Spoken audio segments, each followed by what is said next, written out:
Hello guys, എന്തൊക്കെയുണ്ട് വിശേഷം? നമുക്കിന്നൊരു അടിപൊളി റെസിപ്പി നോക്കിയാലോ?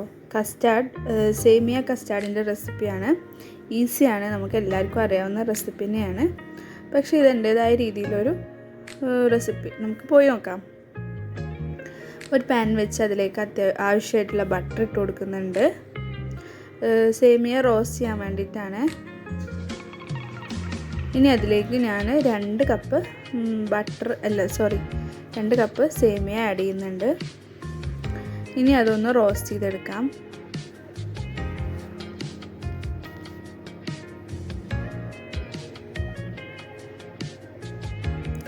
ഇനി നന്നായി ഇതൊന്ന് ഒരു ബ്രൗൺ കളറാവുന്നത് വരെ ഒന്ന് റോസ്റ്റ് ചെയ്തെടുക്കാം. ഒരു ക്രിസ്പി ഫീൽ കിട്ടാൻ വേണ്ടിയിട്ടാണ്. ഈ പാകത്തിന് മതിയാവും, ഓവർ ആവേണ്ട ആവശ്യമില്ല. കാരണം നമ്മളിത് പാല് ഒഴിച്ച് കുക്ക് ചെയ്യുന്നുണ്ട്.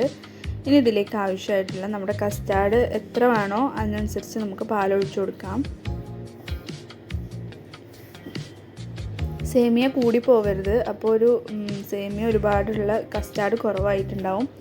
പാല് കൂടുതലും അതിലേക്ക് കുറച്ച് സേമിയ കൂടി ഇട്ടിട്ട് നമ്മൾ ഇനി ഈ പാലിൽ കിടന്ന് സേമിയ ഒന്ന് വേവട്ടെ. അപ്പോൾ നമ്മൾ അതിലേക്ക് മധുരത്തിന് ആവശ്യമായിട്ട് ഞാൻ കുറച്ച് കണ്ടൻസ് മിൽക്കും കുറച്ച് ഷുഗറും ആഡ് ചെയ്യുന്നുണ്ട്. നിങ്ങൾക്ക് വേണമെങ്കിൽ കണ്ടൻസ് മിൽക്ക് മാത്രം ആഡ് ചെയ്യാം. ഇനി നന്നായി മിക്സ് ചെയ്ത് കൊടുക്കാം. പാലൊക്കെ തിളച്ച് വരുന്നുണ്ട്. ഇനി സേമിയ ഇപ്പോൾ അതിൽ കുക്കാവും. ഇനി അതിലേക്ക് മധുരം നോക്കിയിട്ട് കുറച്ച് പഞ്ചസാര കൂടി ആഡ് ചെയ്ത് കൊടുക്കാം.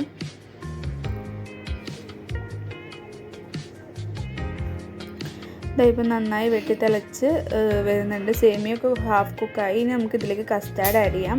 അപ്പോൾ ഞാനിവിടെ 2 സ്പൂൺ കസ്റ്റാർഡും അതിലേക്ക് കുറച്ച് പാലൊഴിച്ച് കട്ടകളൊന്നും ഇല്ലാതെ ഒന്ന് മിക്സ് ചെയ്തെടുക്കുന്നുണ്ട്. കട്ട ഇല്ലാതിരിക്കാൻ ശ്രദ്ധിക്കണം, ഇല്ലെങ്കിൽ കസ്റ്റാർഡ് ആകെ കട്ട കുത്തിപ്പോവും. നന്നായി ഇളക്കി കൊടുത്ത് കട്ടയൊന്നും ഇല്ലാതെ മിക്സ് ചെയ്തെടുക്കാം. ഇനി കസ്റ്റാർഡ് ഒഴിക്കുന്ന സമയത്ത് നമ്മുടെ പാലിൻ്റെ മിക്സ് നമ്മൾ ഇളക്കണം, ഇല്ലെങ്കിൽ അത് കട്ടയായി പോവും. അതിപ്പോൾ നന്നായി ഒഴിച്ചു കൊടുത്തിട്ടുണ്ട്. ഇനി കൈ വിടാതെ ഇളക്കി കൊടുക്കണം. കസ്റ്റാർഡൊക്കെ നന്നായി കുറുകി നല്ല ടെക്സ്ചറിൽ വന്നിട്ടുണ്ട്. ഇനി ഇതൊന്ന് ചൂടാറാൻ വെക്കാം. അതിപ്പോൾ ചൂടാറിയിട്ടുണ്ട്. ഇനി ഇതിലേക്ക് ഞാനിവിടെ പഴം ആണ് എടുക്കുന്നത്. നിങ്ങൾക്ക് ഇഷ്ടമുള്ള ഫ്രൂട്ട്സ് ഇതിലേക്ക് ഇടാവുന്നതാണ്. ഞാനിപ്പോൾ ഇവിടെ ആപ്പിളും പഴവും മാത്രമാണ് ആഡ് ചെയ്തിട്ടുള്ളത്. നിങ്ങൾക്ക് വേണമെങ്കിൽ നിങ്ങൾക്ക് ഇഷ്ടമുള്ള ഫ്രൂട്ട്സ് എല്ലാം ഇഷ്ടമുള്ള ക്വാണ്ടിറ്റി അനുസരിച്ച് ഇടാം. ഇനി ഇതിലേക്ക് ഞാൻ കുറച്ച് മിക്സ്ഡ് നട്ട്സും കൂടി ആഡ് ചെയ്യുന്നുണ്ട്. ഞാനിതിലേക്ക് റേസിൻസ് ആഡ് ചെയ്യുന്നുണ്ട്. ഇനി ഇതെല്ലാം ഇതിലേക്ക് നന്നായി മിക്സ് ചെയ്ത് കൊടുക്കാം.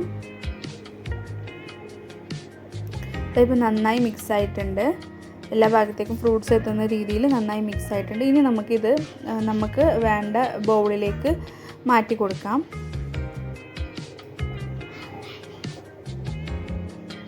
ഇപ്പോൾ ഞാൻ ബൗളിലേക്ക് മാറ്റി കൊടുത്തിട്ടുണ്ട്. ഇനി ഇത് ഫ്രിഡ്ജിൽ വെച്ച് ഒരു 1 ഹവറെങ്കിലും 1 മണിക്കൂറെങ്കിലും തണുപ്പിച്ച് കഴിച്ചു കഴിഞ്ഞാൽ സൂപ്പർ ടേസ്റ്റാണ്.